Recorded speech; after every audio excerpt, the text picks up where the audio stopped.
Welcome to BSc Bihar state exam में आपका स्वागत है। यह वीडियो बीएसएससी इंटर लेवल का जो वैकेंसी निकला है उसी के लिए आज हम लोग मैथ का प्रैक्टिस सेट 20 का डिस्कशन करने वाले हैं। जो प्लेटफॉर्म द्वारा वॉल्यूम 2 के माध्यम से 20 सेट का प्रैक्टिस बुक निकाले गए उसी प्रैक्टिस बुक में से लास्ट प्रैक्टिस सेट 20 के मैथ के जितने भी इंपॉर्टेंट प्रश्न बनते हैं सारे का इस वीडियो में डिस्कशन करेंगे।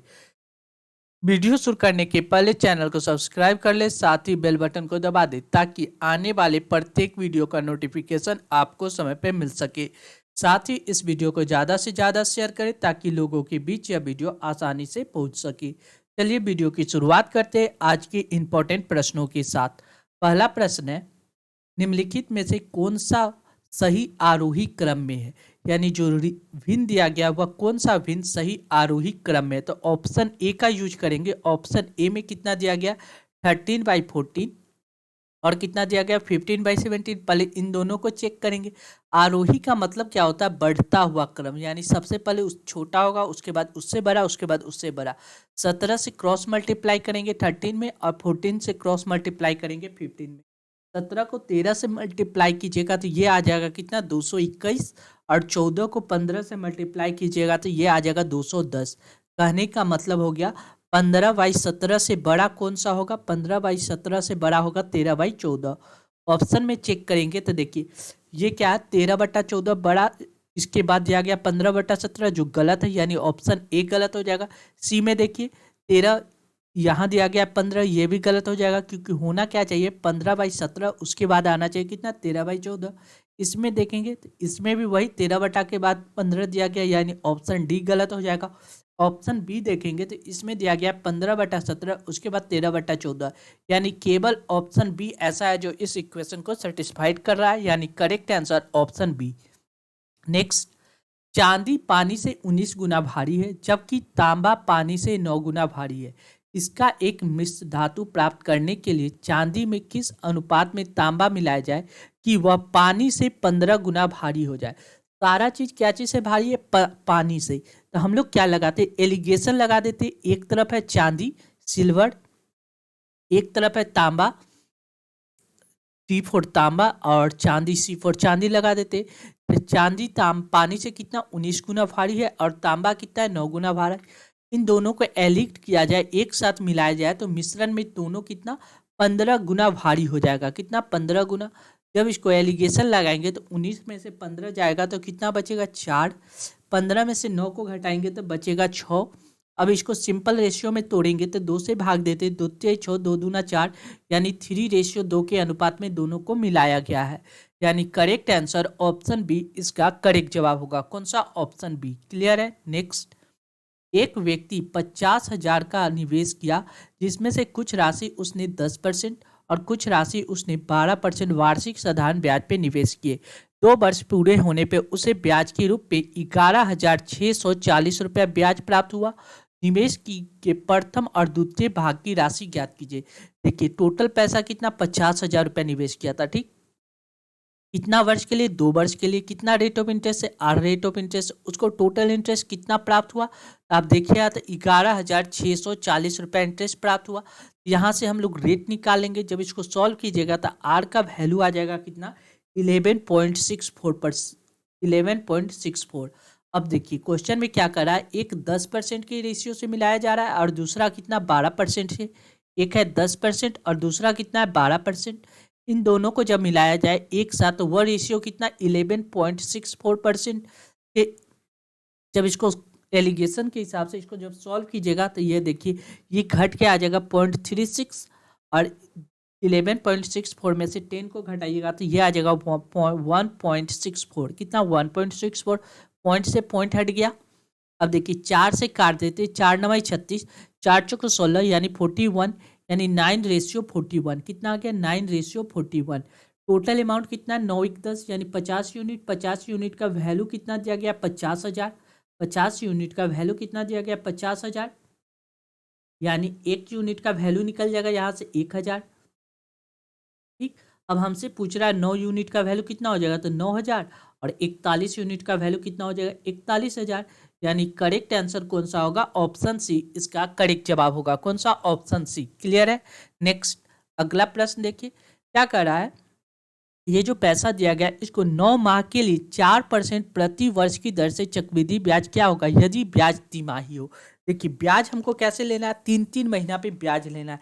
तिमाही कहने का मतलब क्या होता है, देखिए एक साल में कितना तिमाही होता है, तो एक साल यानी टोटल 12 महीना, 12 महीना में एक तिमाही, 2 तिमाही, 3 तिमाही और एक चार, टोटल 4 तिमाही होता है।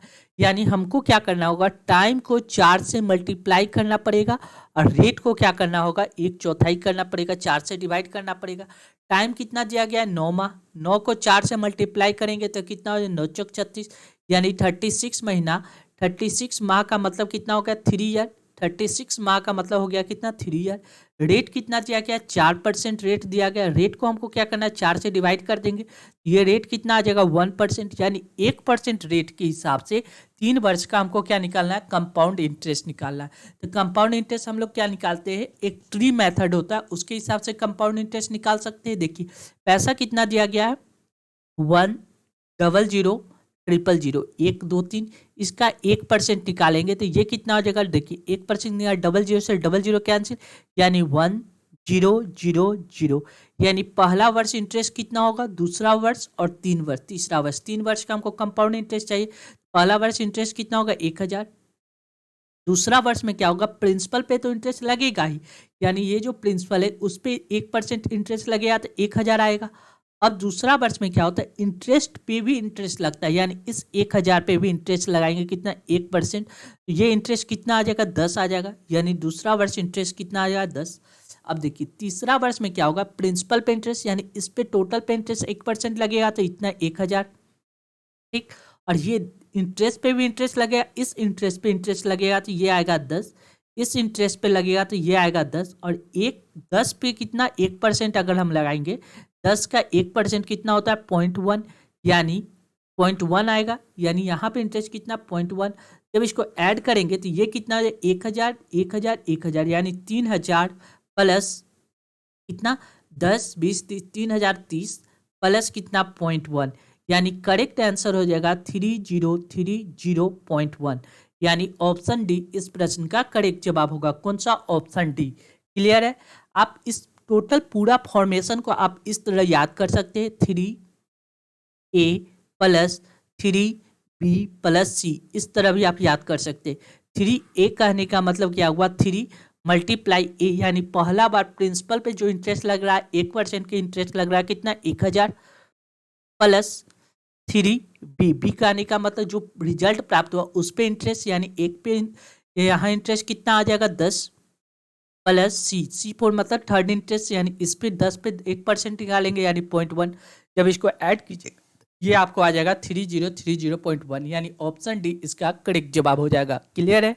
नेक्स्ट अगला प्रश्न देखिए, यदि 12 पेन का क्रैमुल 8 पेन के विक्रैमुल के बराबर हो तो लाभ ज्ञात कीजिए। देखिए 12 पेन का क्रैमुल यानी कॉस्ट प्राइस यह किसके बराबर है, 8 पेन के विक्रैमुल, 8 पेन के सेलिंग प्राइस के बराबर है, यानी कॉस्ट प्राइस बटा सेलिंग प्राइस हम लोग लिख सकते हैं। यानी यहाँ लिख सकते हैं 8/12। जब इसको काटिएगा तो ये कट जाएगा, 4 से कट जाएगा, 4 दूनी 8, 4 तिया 12। 2 रुपया का सामान हमने कितना में बेच रहे हैं, 3 रुपया में बेच रहे हैं। हमको प्रॉफिट कितना का होगा, एक का प्रॉफिट कितना पे, 2 पे गुने 100, यानी ओवरऑल हमको प्रॉफिट कितना हो रहा है, 50% का प्रॉफिट हो रहा है। कितना का, 50%, यानी करेक्ट आंसर ऑप्शन सी इसका करेक्ट जवाब हो जाएगा। नेक्स्ट 47/11 का मान दशमलव भिन्न में क्या होगा। आपको कुछ नहीं करना है, 47 को 11 से डिवाइड कर दीजिए। 47 को जब 11 से डिवाइड कीजिएगा तो कितना मरते लगेगा, 4 मरते लगाएंगे तो 44 बचेगा, कितना, 3 पॉइंट लगाएंगे, यहाँ 0 उतर जाएगा। अब कितना, 2 मरते लगाएंगे तो 11 दूना 22 बचेगा, कितना, 8, यानी 1.10 उतारेंगे। अब कितना, 7 मरते लगाएंगे तो 77, यानी बचेगा कितना, 3, फिर 0, यानी 2727 इसको आते रहेगा, यानी 4.27 पे रेकरिंग हो जाएगा। यानी करेक्ट आंसर ऑप्शन सी इसका करेक्ट जवाब होगा। कौन सा, ऑप्शन सी। क्लियर है। नेक्स्ट, एक परीक्षा में एक विद्यार्थी को एक सही उत्तर के लिए 2 अंक मिलते हैं और एक गलत उत्तर के लिए 1 अंक कम हो जाते हैं। यदि वह 50 प्रश्न हल किए तथा उसे 70 अंक प्राप्त हुए तो उसके द्वारा हल किए गए सही प्रश्नों की संख्या ज्ञात कीजिए। देखिए मान लीजिए उसने n प्रश्न सही किया, टोटल कितना प्रश्न उसने सॉल्व किया था? 50 प्रश्न। एन तो सही किया था, बचा कितना? 50 माइनस एन। 50 माइनस एन यानी ये जो सही करता है तो उसमें प्रत्येक सही अंक के लिए उसको क्या मिलता है? 2 अंक मिलते हैं। कितने? 2 अंक। यानी एन में 2 अंक मिल रहा है, प्लस प्रत्येक गलत अंक के लिए 1 अंक उसमें से कमी हो जाता है। टोटल उसको अंक कितना प्राप्त होता है? 70 अंक प्राप्त होता है। बस इसको सिंप्लीफाई कर देना है, यानी 2n प्लस प्लस या माइनस आ जाएगा -15 प्लस कितना? प्लस n बराबर कितना? 70 दिया गया है। ठीक, यानी एक n यहाँ 2n यानी 3n बराबर कितना हो जाएगा? 7 3 10 2 12 120 यानी n बराबर कितना आ जाएगा? 40। यानी उसने सही प्रश्न कितने सॉल्व किए थे? 40। यानी करेक्ट आंसर ऑप्शन डी इसका करेक्ट जवाब हो जाएगा। नेक्स्ट, 17 से 84 के बीच ऐसी कितनी प्राकृतिक संख्या है जो 6 से पूर्णतः डिविजिबल है? देखिए 17 से लेके 84 के बीच पूछ रहा है, तो 6 का डिविजिबिलिटी चेक कीजिएगा तो 6 दूना 12, 6 3 18, बीच वाली संख्या कितना हो जाएगा? 18 हो जाएगा एक संख्या। लास्ट में देखिएगा तो 84 6 से डिविजिबल है, 84 जो है 6 से डिविजिबल है। देखिए 6 एकम 6, बच कितना रहा है? 2, 6 4 के 24, 4 मरते यानी 84 6 से डिविजिबल है। तो इसके पहले वाली संख्या क्या होगा? इसमें से हमने क्या किया? 6 को घटा लेंगे, तो 6 को घटाइएगा तो ये बचेगा कितना? 78। यानी 18 से लेकर 78 तक कितनी संख्या है? नंबर ऑफ डिजिट की याद करना है। इनके बीच का डिफरेंस कितना है? 6 डिफरेंस है, 6 हमको पता है कि एक फार्मूला हम लोग को पता होता है, क्या चीज? ln बराबर लास्ट टर्म बराबर होता है a plus n-1 into D, A plus n-1 into D. ln मतलब लास्ट टर्म कितना है? 78 बराबर ए मतलब फर्स्ट टर्म कितना है? 18 plus n-1 number of turn निकालना है, n-1। डी फॉर डिफरेंस कितना का है? 6 का डिफरेंस है 6। यानी ये 18 इधर आ जाएगा माइनस में, तो ये घट के कितना आ जाएगा? 60 आ जाएगा। 60 बराबर ये देखिए 6 गुना में, तो इधर आके डिवाइड में आ जाएगा 6 बराबर क्या हो जाएगा? n-1। जब इसको डिवाइड कीजिएगा तो ये कितना आ जाएगा? 10। यानी n-1 का वैल्यू कितना आ गया? n-1 का वैल्यू कितना आ गया? 10। यानी n का वैल्यू कितना है? माइनस है तो इधर प्लस में 11, यानी वह संख्या कितना है? 11 है। यानी करेक्ट आंसर ऑप्शन बी इसका करेक्ट जवाब होगा। कौन सा? Option B. क्लियर है? नेक्स्ट देखिए क्वेश्चन में क्या करा है?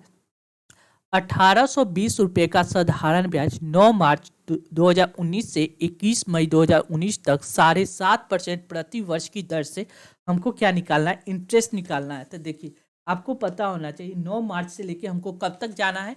21 मई तक जाना है। यानी इसमें हमको दिन की संख्या ज्ञात कर लेते हैं। देख लीजिए 9 मार्च, देखिए मार्च के बाद क्या आएगा? अप्रैल आएगा, अप्रैल आएगा, अप्रैल के बाद क्या आएगा? मई आएगा, मई आएगा। मई में हमको कितना दिन लेना है? देखिए 9 मार्च, मार्च होता है एक्चुअल में कितना दिन का? 31 दिन का होता है। 31 में से 9 मार्च को छोड़ देंगे तो 31 माइनस 9 प्लस कितना? अप्रैल में टोटल दिन कितना होता है? 30 दिन प्लस मई में हमको कितना दिन लेना है? 21 दिन लेना है, यानी 21। यानी 31 में से 9 घटाइएगा तो ये आ जाएगा 22 प्लस 30 प्लस 21। इसको जब जोड़िएगा तो ये कितना आ जाएगा? 73 डे। यानी 73 डे बराबर कितना होता है? 73 दिन बराबर, 73 दिन बराबर होता है 1/5 ईयर। कितना? 1/5 ईयर। ये बात आपको याद भी रहना चाहिए क्योंकि हमेशा यह चीज़ पूछा जाता है। यानी 73 डे बराबर कितना होता है? 1/5 ईयर। आप ऐसे भी निकाल सकते हैं, 73 को 365 से डिवाइड कीजिएगा तो कितना आ जाएगा? 1/5, 365 दिन यानी 1/5 ईयर। आगे क्वेश्चन में क्या करा है? तो 1820 रुपया हमको सिंपल इंटरेस्ट क्या चाहिए? प्रिंसिपल चाहिए, रेट चाहिए, टाइम चाहिए बटा 100। यही ना सिंपल इंटरेस्ट का फॉर्मूला होता है। तो यहाँ पे प्रिंसिपल दिया गया 1820 गुने रेट कितना दिया गया? 7.5% यानी 7 दूना 14 1 15, 15/2 गुने टाइम कितना दिया गया? 1/5 ईयर मल्टीप्लाई 1/100। जब इसको सॉल्व कीजिएगा 5 से कट जाएगा, 5 से 15, ये 2 से काटिएगा तो ये कितना? 9 दूना 18, 91 101, 10 से 10 कैंसिल। अब इसको मल्टीप्लाई कीजिएगा तो 3 9 27, 273/10। इस बात को हम लोग क्या लिख सकते हैं? 27.3। यानी करेक्ट आंसर ऑप्शन बी इसका करेक्ट जवाब होगा। कौन सा? Option B. क्लियर है? नेक्स्ट अगला प्रश्न देखिए, कह रहा है 8 के प्रथम 15 गुणजों का औसत क्या होगा? जब डिफरेंस सेम हो तो औसत कैसे निकालते हैं? First term plus last term divide by कितना 2। एवरेज कैसे निकलता है? First term plus last term divide by 2। 8 की प्रथम 15 गुना, यानी पहला टर्म कितना है? 8 है। अंतिम टर्म कितना है? 15 गुने 8 है। कितना? 15 गुने 8। एवरेज कैसे निकालेंगे? फर्स्ट टर्म 8 प्लस अंतिम टर्म कितना हो गया? 15 मल्टीप्लाई 8 डिवाइड बाय कितना? 2 से डिवाइड कर देंगे। जब 2 से डिवाइड कीजिएगा तो ये देखिए 2 से ये कट जाएगा, 4 मरते ये 4 कट जाएगा। 15 चौका 60 यानी 4 प्लस कितना? 16। 4 को 60 में ऐड कीजिएगा, ये कितना आ जाएगा? 64। यानी करेक्ट आंसर ऑप्शन डी इस प्रश्न का करेक्ट जवाब होगा। कौन सा? Option D. क्लियर है? नेक्स्ट, एक विद्यार्थी को कैंटीन लंच के लिए 20 रुपया तथा दूध के लिए 4 रुपये प्रतिदिन चार्ज करती है। देखिए, एक विद्यालय में कैंटीन लंच में 20 रुपया और दूध में 4 रुपये प्रतिदिन चार्ज होता है, यानी एक दिन में उसको कितना लगता है? 20 रुपया कैंटीन लंच और 4 रुपया दूध के लिए, यानी 24 रुपया एक दिन में लगता है। रमेश ने 5 दिन के लिए इन चीज़ों का कितनी राशि खर्च किया? 5 दिन यूज किया तो 5 से मल्टीप्लाई कर देंगे। 5 का 20, 5 दूना 10, 2 12, यानी 120 रुपया उसने खर्च किया है। कितना? 120 रुपया। यानी करेक्ट आंसर ऑप्शन सी इस प्रश्न का करेक्ट जवाब होगा। कौन सा? Option C. क्लियर है? नेक्स्ट, एक बैग में 25 पैसे, 10 पैसे तथा 5 पैसे के सिक्के 1:2:3 के अनुपात में, यदि कुल 30 रुपये है तो 5 पैसे के सिक्के की संख्या ज्ञात कीजिए। देखिए, आप इस बात को या तो रुपया जो रेशियो दिया गया उसको रुपया में बदल दे, या सिंपल से इस रुपया को ही हमने क्या कर देते हैं? पैसा में बदल देते हैं। 30 रुपया को हम क्या कर सकते हैं? 100 से मल्टीप्लाई कर देंगे तो कितना हो जाएगा? 300 पैसा हो जाएगा। कितना? 3000 पैसा हो जाएगा। अब देखिए क्या है, 25 पैसा का सिक्का है, ठीक है, 10 पैसा का सिक्का है और कितना? 5 पैसे के सिक्के। सिक्कों की संख्या कितना दिया गया? 1, 2 और 3, यानी ओवरऑल चेक किया जाए तो कितना हो जाएगा? 25 रेशियो 20 रेशियो कितना? 15। ये क्या चीज में आ गया? ये आ गया पैसा में। हमने टोटल रुपया को ही पैसा में चेंज कर दिया है। अब देखिए ये ऐड कीजिएगा तो ये कितना हो जाएगा? 5 5 10, 2 2 4 1 5 1 4, 60 यूनिट का वैल्यू कितना दिया गया? 30,000, 3,000, यानी एक यूनिट का वैल्यू कितना हो जाएगा? 6 5 30, यानी 5 यानी 50। एक यूनिट का वैल्यू कितना हो गया? 50। हमसे क्वेश्चन में क्या पूछ रहा है? 5 पैसे के सिक्के की संख्या। 5 पैसे के सिक्के की संख्या कितना है? 3 यूनिट है। कितना? 3 यूनिट। एक यूनिट का वैल्यू 50 है तो 3 यूनिट का वैल्यू कितना हो जाएगा? 15, यानी 150। यानी करेक्ट आंसर ऑप्शन सी इस प्रश्न का करेक्ट जवाब होगा। कौन सा? Option C. क्लियर है? नेक्स्ट, 3 साझेदार है ए बी सी इतना रुपए के आपस में इस प्रकार बांटते हैं कि यदि ए बी और सी के प्राप्त धनराशि में क्रमशः 2000, 3000 और 4000 निकाल लिए जाए तो जो धनराशि वे प्राप्त करेंगे वह 11:18:24 के अनुपात में होंगे। तो बी ने कितनी धनराशि प्राप्त की? देखिए टोटल धनराशि कितना था? 221,000, 2,21,000। इसमें से सबने मिलके अपने इसी 2000 रुपया, ए ने, बी ने 3000 रुपया और सी ने 4000 रुपया। कितना? 4 3 7 8 1 9, 9000 रुपया सबने निकाल लिया। कितना? 9000 रुपया निकाल लिया। 9000 रुपया निकाला तो बचा कितना राशि? 9000 रुपया निकालने के बाद उसके पास राशि कितना बच गया? तो आप देखिएगा तो 0 0 10 11 2 यानी 12, यानी 2,12,000। 2,12,000 रुपया को राशि 11:18:24 में जब डिवाइड कीजिएगा तो देखिए 11:18:24, कहने का मतलब हो गया 8 2 10 2 12 1 13 के 3 हासिल 1 2 1 3 3 1 4 4 1 5 53, यानी 53 यूनिट का वैल्यू कितना दिया गया? 2,12,000। 2,12,000, यानी इससे काटिएगा तो ये कितना मरते कट जाएगा? 3 चौका 12, 4 मरते कट जाएगा, यानी 4000, यानी एक यूनिट का वैल्यू कितना आ गया? 4000। हमसे पूछ किसके बारे में रहा है? बी के बारे में पूछ रहा है। किसके बारे में? बी के बारे में।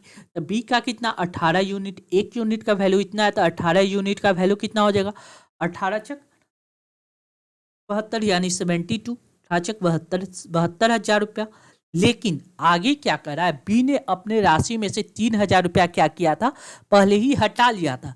इसमें 3,000 रुपया बी को और ऐड करना पड़ेगा। 3,000 जब ऐड करेंगे तो ये कितना आ जाएगा, 75,000। यानी करेक्ट आंसर ऑप्शन ए इस प्रश्न का करेक्ट जवाब होगा। कौन सा, ऑप्शन ए।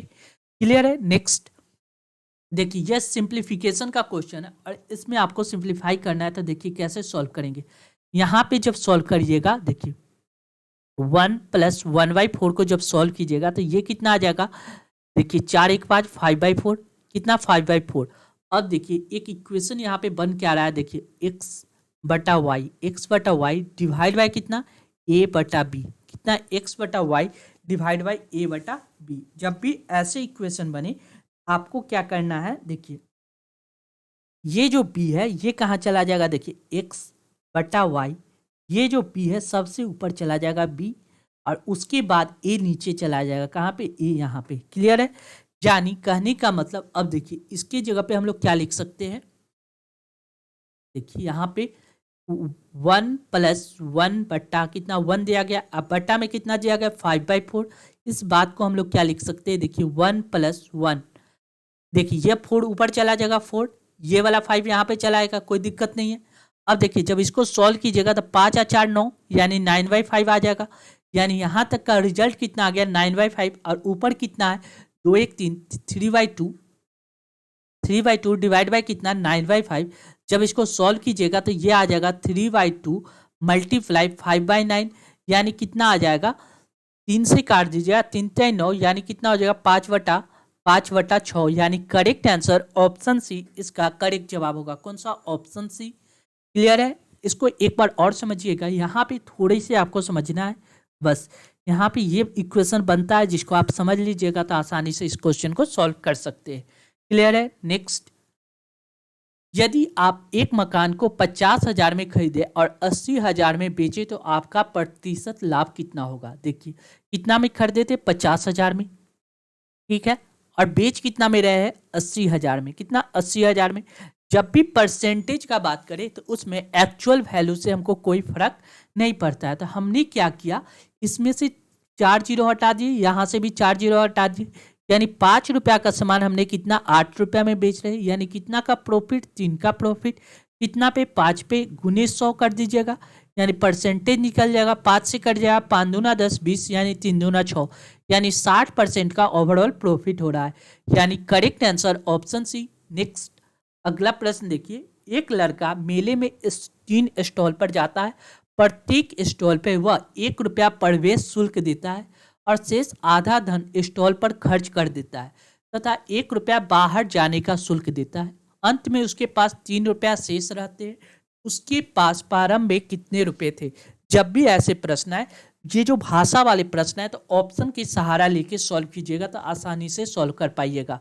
पहला ऑप्शन में क्या करा है, पहला ऑप्शन में क्या करा है 54, यानी 54 रुपया लेके गया था, 54 रुपया लेके गया था। जैसे ही एंट्री किया तो उसने 1 रुपया दे दिया, जब 1 रुपया दे दिया तो अब बचा कितना, उसके पास 53। अब क्या करा है, उस 1 रुपया पर, उसके बाद आधा धन, यानी 53 का जब आधा कीजिएगा तो ये आ जाएगा फ्रैक्शन में। फ्रैक्शन में जब भी फ्रैक्शन में आ जाए तो ये ऑप्शन को छोड़ के अगला ऑप्शन चेक करेंगे। ऑप्शन में फ्रैक्शन नहीं आना चाहिए ऐसे प्रश्न में। ऑप्शन बी का प्रयोग करते, ऑप्शन बी में क्या दिया गया 45 रुपया, ठीक है। जैसे ही एंट्री किया उसने 1 रुपया दे दिया, अब बचा उसके पास कितना 44 रुपया। उसने क्या किया, शेष आधा धन स्टॉल पे खर्च कर दिया। जब आधा खर्च करेगा तब बचेगा उसके पास कितना, आधा धन बचेगा, यानी उसके पास 22 रुपया बच जाएगा, ठीक है। और जब वह बाहर निकला तो उसने 1 रुपया और लेके 1 रुपया और बाहर निकलने का दे दिया, यानी अब उसके पास कितना बचा 21 रुपया। फिर वह 21 रुपया लेके जाता है दूसरे स्टॉल पे, उसने 1 रुपया खर्च किया तो अब बचा उसके पास 20 रुपया। 20 का उसने आधा खर्च कर दिया तो बचा कितना, 20 का आधा खर्च करने के बाद उसके पास बचा कितना 10 रुपया। 10 रुपया में से एंट्री शुल्क निकलने का 1 रुपया दे दिया तो बचा कितना 9 रुपया। दूसरा स्टॉल पे 9 रुपया। अब तीसरा स्टॉल पे जाता है तो 9 रुपया लेके गया, तो पहला एंट्री किया उसमें 1 रुपया दे दिया, तो अब बचा कितना 8 रुपया। 8 का उसने क्या किया, आधा खर्च कर दिया, 1/2 खर्च कर दिया, तब बचा कितना 4 रुपया। 4 रुपया खर्च करने के बाद उसने फिर बाहर निकलने का 1 रुपया दिया और उसके पास कितना 3 रुपया रिजल्ट में बच रहा था। क्वेश्चन में क्या कर रहा था, बाद में अंतिम में उसके पास 3 रुपया बचना चाहिए था, यहाँ 3 रुपया बच रहा है, यानी करेक्ट आंसर ऑप्शन बी इसका करेक्ट जवाब होगा। कौन सा? Option B. क्लियर है? नेक्स्ट अगला प्रश्न देखिए, 7 संख्या का औसत 8 है, यदि उनमें से एक संख्या जोड़ दिया जाए तो औसत 9 हो जाता है, तदनुसार जोड़ी गई संख्या ज्ञात कीजिए। देखिए 7 संख्या है जिसका एवरेज कितना है 8 है, कोई दिक्कत नहीं। एक संख्या और एंट्री करता है यानी संख्या कितना हो जाता है 8। अब देखिए पहले औसत 8 था, आज भी औसत 8 ही रहता तो वह संख्या में कोई चेंजिंग नहीं होता, यदि वह 8 अंक ही लेके आता तो कोई दिक्कत नहीं होता। लेकिन उसने इतना अंक लेके आया कि सब में एक एक की वृद्धि हो गई, औसत 8 से 9 हो गया, यानी एक का वृद्धि हो गया। एक का वृद्धि कितनी संख्या में हो गया? तो 8 संख्या में एक का वृद्धि हो गया, यानी ओवरऑल कितना का वृद्धि हो गया? 8 का वृद्धि। यानी पहले एवरेज 8 था, अब 8 का वृद्धि हो गया, यानी टोटल संख्या कितना? 16। वह व्यक्ति कितना लेके आया था? 16 अंक लेके आया था, यानी करेक्ट आंसर ऑप्शन सी इस प्रश्न का करेक्ट जवाब होगा। कौन सा? Option C. आप इस प्रश्न को सिंपल भाषा में ऐसे भी समझ सकते हैं कि 7 संख्या का औसत 8 दिया गया है, तो 8 7 56 56, संख्या एक बढ़ गया तो कितना हो गया? 8 संख्या हो गया। अब एवरेज कितना हो गया? 9। 9 × 72 72। अब इन दोनों का डिफरेंस ज्ञात कर लीजिए, यही वह संख्या है जो 8वीं लेके आया था, तो डिफरेंस कितना हो जाएगा? इसका 16 डिफरेंस आ जाएगा, यानी 16 इसका करेक्ट आंसर होगा। कौन सा? ऑप्शन बी सी इस प्रश्न का करेक्ट जवाब होगा। क्लियर है? नेक्स्ट, यदि किसी आयत की लंबाई मूल लंबाई की 3 गुनी, पहले लंबाई अगर l था तो अब आयत की लंबाई कितना हो गया? 3l, और नई चौड़ाई मूल चौड़ाई की आधी, यदि चौड़ाई b है तो उसका अब नया चौड़ाई कितना हो जाएगा? b/2 हो जाएगा। b/2 पूछ रहा है कि परिणामतः बने आयत के क्षेत्रफल मूल आयत के क्षेत्रफल के बीच अनुपात ज्ञात कीजिए। आयत का क्षेत्रफल क्या होता है? पहले नया क्षेत्रफल रेशियो पुराना क्षेत्रफल किसका? आयत का। आयत का क्षेत्रफल क्या होता है? लंबाई इंटू चौड़ाई। आयत का l इंटू बी। देखिए नया वाला लंबाई कितना है? 3l है, इंटू चौड़ाई कितना है? b/2 है। पुराना कितना था? लंबाई l था और चौड़ाई b था। जब इसको सॉल्व किया जाए तो b से b कैंसिल, l से l कैंसिल, यानी 3 या 2 डिवाइड में तो इधर मल्टीप्लाई में आ जाएगा, तो 3:2 इसका करेक्ट आंसर होगा। कौन सा? ऑप्शन बी इस प्रश्न का करेक्ट जवाब हो जाएगा। क्लियर है? नेक्स्ट अगला प्रश्न देखिए, अगला क्वेश्चन क्या कर रहा है? अगला क्वेश्चन कर रहा है, यदि कक्षा में 32 लड़कियां हैं और 32 लड़कियां हैं और लड़कियों व लड़कों का अनुपात 16:9 है, तब कक्षा में कितनी फीसदी लड़कियां हैं? देखिए जब भी परसेंटेज पूछे तो एक्चुअल वैल्यू से हमको कोई फर्क नहीं पड़ता है। क्या चीज? एक्चुअल वैल्यू से कोई फर्क नहीं पड़ता है, यानी गर्ल और बॉय का रेशियो कितना दिया गया है? गर्ल दिया गया है 16 और बॉय दिया गया है 9। हमसे पूछ क्या रहा है? गर्ल का कितना परसेंट, कक्षा में कितनी परसेंट लड़कियां है? गर्ल, यानी गर्ल कितना है? 16 है, टोटल 16 लड़की है, टोटल कितना है? 16 9 25, यानी 25 से डिवाइड कर दीजिए, परसेंटेज में 100 से मल्टीप्लाई कर दीजिए, 25 से कटेगा 25 चौका 100, 16 चौका 64, यानी 64% क्या है? लड़की है। यानी करेक्ट आंसर ऑप्शन सी इस प्रश्न का करेक्ट जवाब होगा। कौन सा? ऑप्शन सी।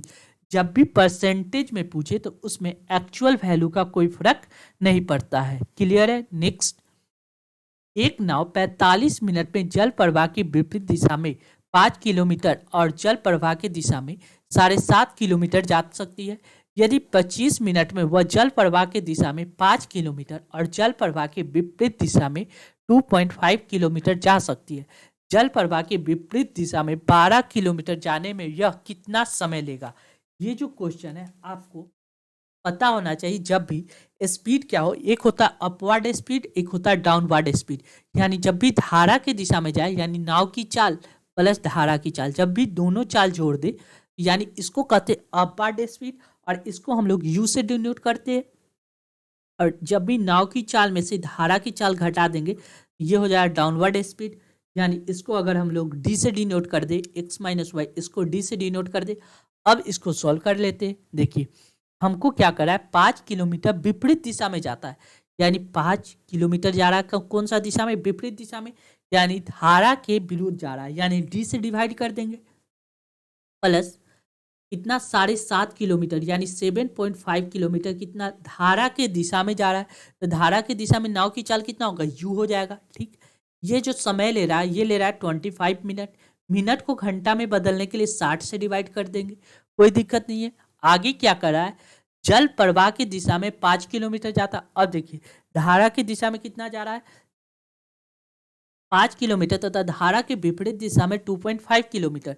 धारा के विपरीत दिशा में कितना जा रहा है, 2.5 किलोमीटर, यानी 2.5 किलोमीटर धारा के विपरीत दिशा में जा रहा है, प्लस धारा की दिशा में 5 किलोमीटर जा रहा है। इसको समय कितना लग रहा है, ये लग रहा है आपको यहाँ ऊपर लग रहा है 45 मिनट, 45 मिनट यहाँ तक समय, और ये समय लग रहा है 25 मिनट, 25 मिनट। अब देखिए क्या कीजिए, नीचे वाली को ऊपर 5 है तो इसको 5 बनाने के लिए इसमें हमने क्या किया, 2 से मल्टीप्लाई कर दिया। जब भी 2 से मल्टीप्लाई करेंगे तो देखिए क्या बन जाएगा, ये 5 बन जाएगा, 5/d बन जाएगा, प्लस कितना 5 दूना 10 बटा यू बराबर कितना 50/60। जब इसको सॉल्व कीजिएगा तो देखिए इक्वेशन, ये इक्वेशन 1 हो गया, ये इक्वेशन 2 हो गया। इक्वेशन 2 में से हमने क्या किया, इक्वेशन 2 में से 1 को घटा दिए। जब इसको घटाइएगा तो इससे ये कैंसिल हो जाएगा, 10 में से 7.5 घटेगा, ये आ जाएगा आपको कितना 2.5 यू बट बराबर कितना हो जाएगा, देखिए 50 यानी 45 यानी 5/60 आ जाएगा। ठीक है, 5 से कट जाएगा, 12×25=60, 12 से मल्टीप्लाई होगा, यू का वैल्यू कितना आ जाएगा, 12×25=60, 0 6 12 दूना 24 34 यानी 30 आ जाएगा। यू का वैल्यू अपवर्ड स्पीड कितना आ गया, 30। अब क्या पूछ रहा है हमसे, पूछ क्या रहा है, जल प्रवाह की विपरीत दिशा में, यानी हमको डाउनवर्ड स्पीड चाहिए, डी का वैल्यू चाहिए। तो डी का वैल्यू चाहने के लिए हमने क्या किया, कोई एक इक्वेशन में हमने यू का वैल्यू पुट कर देते हैं। तो यू का वैल्यू किसमें, किसी दूसरा इक्वेशन में यू का वैल्यू पुट कर देंगे। तो देखिए 2.5 डी प्लस कितना 5/60, 5/30 बराबर कितना लिख सकते हैं, 25/60 लिख सकते हैं, कोई दिक्कत नहीं है। अब देखिए 2.5 डी बराबर क्या लिख सकते हैं, ये प्लस है तो उधर माइनस में चला जाएगा, यानी 25/60 माइनस कितना हो जाएगा 5/30। जब इसको सॉल्व कीजिएगा तो 60 एलसीएम ले लेंगे, यहाँ 25 यहाँ बचेगा 10, यानी 3 दूना 4 5 दूना 10, ये बच जाएगा ऊपर कितना 15, 15/60, 15 चौको 60, 4 मरते कट जाएगा, 4 से ये क्रॉस मल्टीप्लाई होगा तो डी का वैल्यू कितना आ जाएगा 2.5 × 4, यानी 5 का 20 के 0 हासिल 2 4 दूना 8 2 10 यानी 10, यानी 10 किलोमीटर प्रति घंटा क्या हो गया, डाउनवर्ड स्पीड हो गया। हमसे पूछ रहा है वही स्पीड को 12 किलोमीटर जाने में कितना समय लगेगा। टाइम बराबर क्या आता है, distance upon speed, distance 12, speed कितना है 10, 10 से डिवाइड कीजिएगा ये स्पीड आ जाएगा। यदि आप 12 किलोमीटर, और हमको क्या चाहिए घंटा, मिनट में चाहिए, घंटा में आ गया तो इसमें 60 से मल्टीप्लाई कर देंगे, 0 से 0 कैंसिल, 12×72 72 मिनट करेक्ट आंसर होगा, यानी ऑप्शन ए इस प्रश्न का करेक्ट जवाब होगा। कौन सा, ऑप्शन ए। नेक्स्ट, यदि किसी संख्या में 21 जोड़ा जाए तो वह अपनी 3 गुना संख्या से 7 कम हो जाता है, तदनुसार वह संख्या ज्ञात कीजिए। अगर कोई संख्या में हमने क्या किया 21 जोड़ दिया, कोई संख्या n है उसी में हमने क्या किया 21 को जोड़ दिया, तो वह संख्या अपनी का 3 गुना यानी 3n से कितना 7 कम हो जाता है। यानी जब इसको सॉल्व कीजिएगा तो ये 7 माइनस में तो इधर प्लस में आ जाएगा, ये हो जाएगा कितना 28। देखिए ये n माइनस में चला जाएगा तो 2n आ जाएगा, 2 से डिवाइड कीजिएगा तो 2 ही कम 2, 2 चुका 8 यानी 14, यानी n का वैल्यू कितना आ गया 14, वह संख्या कितना है 14 है, यानी correct answer option A. Next, वह सबसे छोटी से छोटी संख्या कौन सी है जिसे 675 को गुना किया जाए तो गुणनफल एक पूर्ण घन बन जाए। आपको कुछ नहीं करना है, 675 का आपको एलसीएम ले लेना है। 675 का एलसीएम लीजिएगा तो इसको 5 से लगाइएगा, 5 एकम 5, 5 15, 50 25 135, फिर 5 से लगाइएगा, 5 दूना 10, 5 7 35, 7 मरते, अब 3 से लगाएंगे 3 तिहाई 9, 9 फिर 3 से लगाएंगे 3 तिहाई 9, यानी ये देखिए 1 2 3 ये तो घन बन रहा है, लेकिन इसको घन बनाने के लिए 1 5 से हमको क्या करना होगा, मल्टीप्लाई करना पड़ेगा, यानी करेक्ट आंसर ऑप्शन सी इसका करेक्ट जवाब हो जाएगा। नेक्स्ट, इनमें से कौन सा भिन्न 3/4 से बड़ा परंतु 5/6 से छोटा है, यानी 3/4 से बड़ा होना चाहिए वह संख्या और कितना 5/6 से छोटा होना चाहिए। आपको कुछ नहीं करना है, केवल ऑप्शन उठा के यहाँ पे पुट कर देना है। यानी 3/4 ऑप्शन ए का यूज कर रहे हैं तो ए की जगह 1/2 रखेंगे। देखिए 3 दूना 6 और 4, ये क्या होना चाहिए, छोटा होना चाहिए। होना क्या चाहिए, बड़ा, यानी ये नहीं होगा। आ कितना रहा है, छोटा, यानी ये गलत हो जाएगा। ऑप्शन बी का यूज करते हैं, 3/4 के साथ कितना 2/3 का यूज करेंगे। तो देखिए 3 3 9, 4 दूना 8, बड़ा आना चाहिए, आ रहा है छोटा, यानी ऑप्शन बी भी गलत हो जाएगा। ऑप्शन सी का चेक करेंगे, यानी 3/4 कितना दिया गया 4/5, क्रॉस मल्टीप्लाई कीजिएगा तो 5 3 15, 4 4 16, यानी ये तो फॉलो कर रहा है। अब देख लीजिए 4/5 को हमको किसके साथ 5/6 के साथ चेक कर लेना है। 5/6 के 6 4 के 24, 50 25, इससे यह छोटा आ रहा है और इससे ये बड़ा आ रहा है, यानी करेक्ट आंसर ऑप्शन सी इस प्रश्न का करेक्ट जवाब होगा। कौन सा, ऑप्शन सी। क्लियर है। नेक्स्ट, यदि 8 अंकीय संख्या जो दिया गया है 72 से डिविजिबल हो तो इसका 72 से कोई संख्या कब डिविजिबल हो, जो संख्या 9 और 8 से डिविजिबल हो। 8 की डिविजिबिलिटी रूल क्या कहता है, लास्ट का 3 डिजिट अगर 8 से डिविजिबल है तो वह संख्या 8 से डिविजिबल होगा। यानी लास्ट तक 3 डिजिट चेक करेंगे तो 2 1 p दिया गया। इसमें अगर 8 से डिवाइड कर देंगे तो 8 दूना 16, 2 मरते लगेंगे 16, बचेगा कितना 5। अब कितना बच रहा है 5। अब 8 से कितना लगाएंगे, 8 सते 56, 7 मरते लगाएंगे तो 56, यानी p के जगह पे कितना होना चाहिए 6 होगा। तो वह संख्या कितना 8 से डिविजिबल होगा। p की जगह पे हमको कितना आ गया 6, यानी संख्या कितना हो गया 6 3 k 4 0 2 1 6। ठीक है। अब देखिए हमसे पूछ क्या रहा है, किसका वैल्यू चाहिए। अब हमको k का वैल्यू चाहिए। k का 9 का डिविजिबिलिटी रूल कहता है जो संख्या का सम 9 से कट जाए वह संख्या 9 से डिविजिबल होगा। देखिए 6 1 7 2 9, ये 9 से डिविजिबल है। अब देखिए 6 और 3 9 से डिविजिबल है। यहाँ 4 बच रहा है। अब 4 में क्या ऐड करें कि वह 9 से डिविजिबल हो, तो आप देखिएगा तो 4 में 5 ऐड कीजिएगा तो 9 से डिविजिबल हो जाएगा।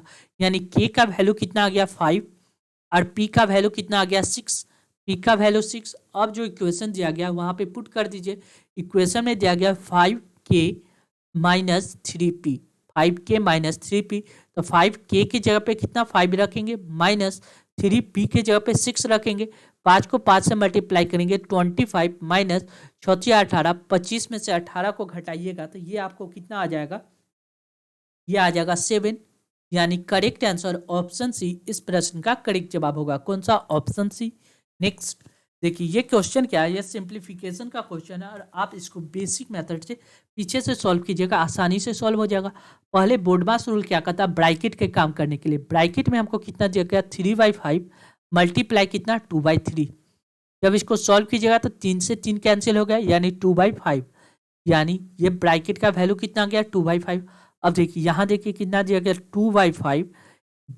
बोर्डमास क्या करता है, पहले ब्रैकेट ऑफ डिवीजन। अब हमको क्या चीज का काम करना होगा, डिवीजन का काम करना होगा। डिवीजन का काम करने के लिए इस डिवाइड का साइन को चेंज करके मल्टीप्लाई में बदल दिए। इसका वैल्यू आया 2/5 तो इसको लिख सकते हैं 5/2, यानी 2 से 2 कैंसिल, 5 से 5 कैंसिल, यानी यहाँ से यहाँ तक का रिजल्ट कितना आ गया 1 रिजल्ट आ गया। 1 को क्या करना है 3/2 से मल्टीप्लाई करेंगे तो रिजल्ट कितना आएगा 3/2। अब देखिए 3/2 में से 1 को घटा लेंगे। 3/2 में से हमने क्या किया 1 को घटा लिया, ये रिजल्ट कितना आएगा 1/2 आएगा। कितना 1/2, यानी यहाँ से यहाँ तक का वैल्यू हमको कितना आ गया 1/2। क्लियर है। अब देखिए अब इसको सॉल्व करते, यहाँ से इस मल्टीप्लीकेशन को सॉल्व करेंगे तो देखिए सिंपल सा बात कर रहा है 2 मल्टीप्लाई 3/2, ठीक है, मल्टीप्लाई 1/2। अब रिजल्ट में कितना आ रहा है 1/2। जब इसको सॉल्व कीजिएगा तो 2 से 2 मल्टीप्लाई कैंसिल हो जाएगा। 3y कितना आ रहा है 3/4। 3/4 को कितना लिख सकते हैं 3 4 से डिवाइड कीजिएगा तो ये कितना 0.0, 4 को 16, 4 5 20, 7 चौक 28, 7 मरते लगाएंगे 28, 8 2 10, 0.0, यानी 4 5 20, 0.75। यानी यहाँ से यहाँ तक का टोटल वैल्यू कितना आ गया 0.75। 0.75 हमको क्या करना है 1.8 में 0.75 को ऐड कर दीजिएगा, यानी 5 7 दूना 14, 1 15 के 5 हासिल लेके 1 1 2, यानी 2.55 इसका करेक्ट आंसर होगा। कौन सा, ऑप्शन डी इस प्रश्न का करेक्ट जवाब होगा। क्लियर है। Thank you for watching this video. ऐसे इंपॉर्टेंट वीडियो पाने के लिए अपने चैनल BSc को सब्सक्राइब कर ले, साथ ही इस वीडियो को ज़्यादा से ज़्यादा शेयर करें ताकि यह वीडियो लोगों के बीच आसानी से पहुंच सके। Thank you once again.